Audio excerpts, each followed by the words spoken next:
Hi guys, I'm Jason Inman, and I like to read comic books. I also like to watch TV shows that are about comic books, including Legends of Tomorrow. That's why today I'm going to give you all the Easter eggs and a review of Episode 8 of Legends of Tomorrow. Let's hop into a recap and Easter eggs. There's not much to say about this episode except the team was back in the 1950s and they fought some hot creatures while Firestorm tried to make out with a girl in a car. One of the funniest Easter eggs in this episode was Vandal Savage's doctor name. He was called Dr. Curtis Knox. Now, if anybody's a fan of Smallville out there, you will remember that Dr. Curtis Knox was the name of Dean Cain's villain on an episode of Smallville. At one point, White Canary is walking through the hallways and they learn that the secret ward of Dr. Curtis Knox is Hall H. That, of course, is a reference to San Diego Comic-Con's Hall H, possibly a fun room full of insanity and fun things. And at one point in the episode, Jax Jefferson refers to somebody as Biff, which means that, of course, Jax is talking about Back to the Future and the kind of douchebag guy named Biff.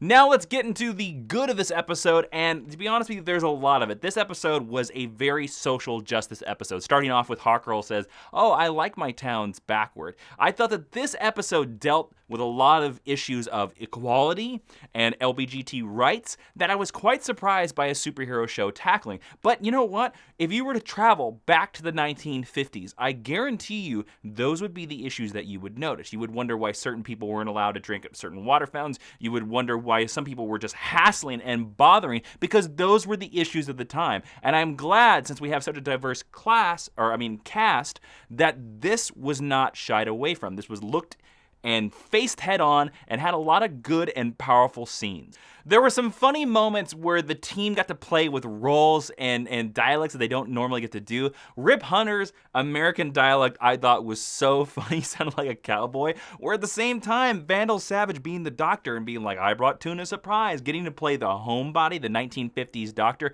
was a nice change of pace for Vandal Savage. I also thought Vandal Savage had one of the best scenes that he had in the entire run of the show, and that was the scene between him and Hawkgirl, where Hawkgirl's trying to fool him and she's trying to pull out the knife out of her bag.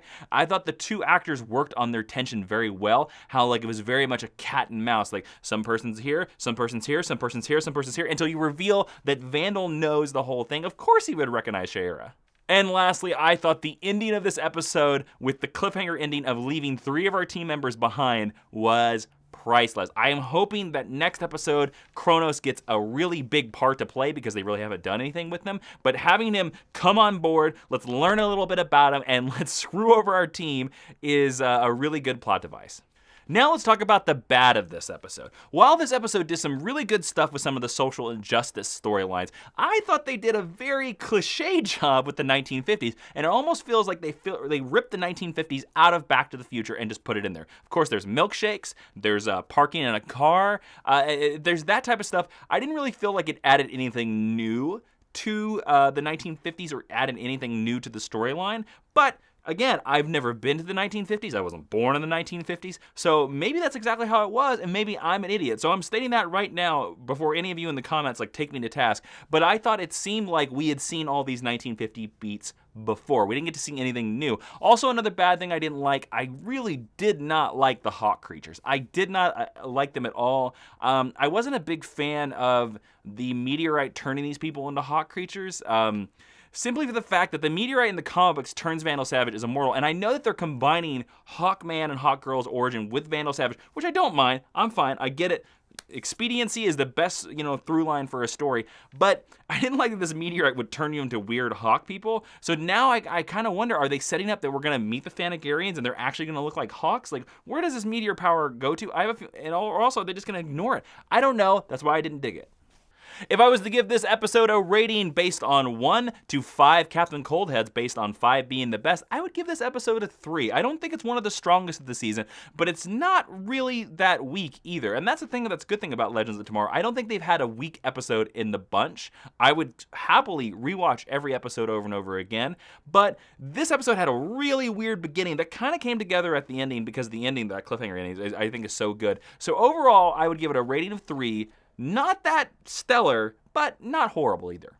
So in the next episode, we're going to see part of our team stranded in the 1950s, and that's a question that I want to ask you. In the comments below, I want you to tell me, what time period would you love to see a member of the Legends of Tomorrow team stranded in? I personally would love to see a member be stranded in ancient Rome. I just think, especially Victor Garber, I think it'd be interesting to see Martin Stein talk with some of the great Renaissance masters and maybe get to have a conversation with some of the, just great thinkers of the time. So that's my time period. Let me know in the comments what time period you want to see a member of the Legends of Tomorrow team stranded in, and let's see how horrible you people are to these fictional characters. I want to see, like, what, is somebody going to strand them in dinosaur times? I want to know. Don't forget, if you like all of our recap shows, you can always go watch Supergirl right over there. Every single week, there's going to be a brand new episode. And guys, don't forget, you can support and get lots of exclusive things over at my Patreon right there, just by clicking there. I want to thank you all for sticking with me. I'm sorry I had some family emergency stuff that came up last week that wouldn't allow me to do